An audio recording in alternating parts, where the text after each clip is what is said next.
দুজন আগে করবো চল এবার কি করছো এই যাবো স্যার আটা কুটতে দেবো আটা কি করবা হ্যাঁ কি করবা আটা কি করবা পিঠা করবো পুষ্টি পিঠা শাকপুটির পিঠা ওকে এদিকে ভিজানা পিঠা কর ভিজানা পিঠা করবা এই মাছ ছয় বুঝে চাল দিছে 6 সের চাল দিছি 6 সের হ্যাঁ ভিজালে আবার 7 কেজি হয়ে যাবে ভালো করে ধুয়ে দিলে থকথকা হয় আটা তাছাড়া আমার আটা আবার কালো কালো হয় বেশ করে ধুয়ে ধুয়ে ভিজে তুলে ভিজানোর পর আবার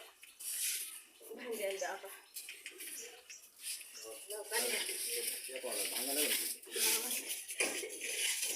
কত করে লাগবে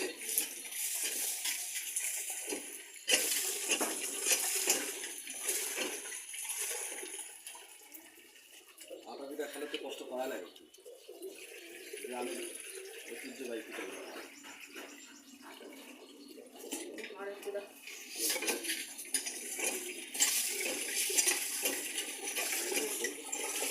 ধোয়ার পরে কি করা লাগবে এটা ভিজে খাওয়া লাগবে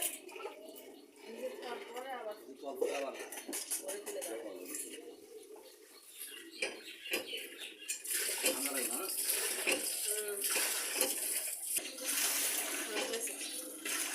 ঠান্ডা না আসলে এটা তুমি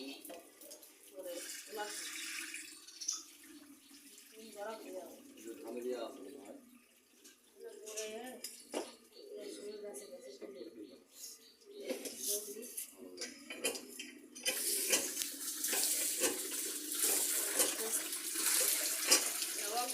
চাল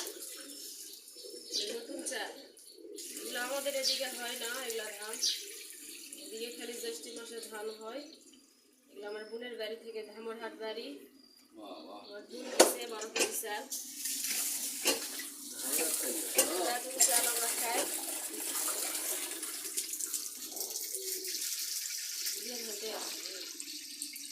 ময়লাগুলো ভালো করে পরিষ্কার করলে আটা ভালো হবে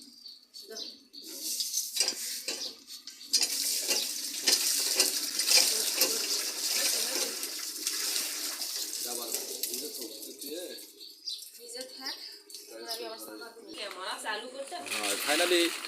এই ব্যাগে চালগুলো ঢোকানো হচ্ছে এরপরে বাজারে কোটার জন্য নিয়ে যাব সকলে আমার ভিডিওটা লাইক কমেন্ট শেয়ার করবেন থ্যাংক ইউ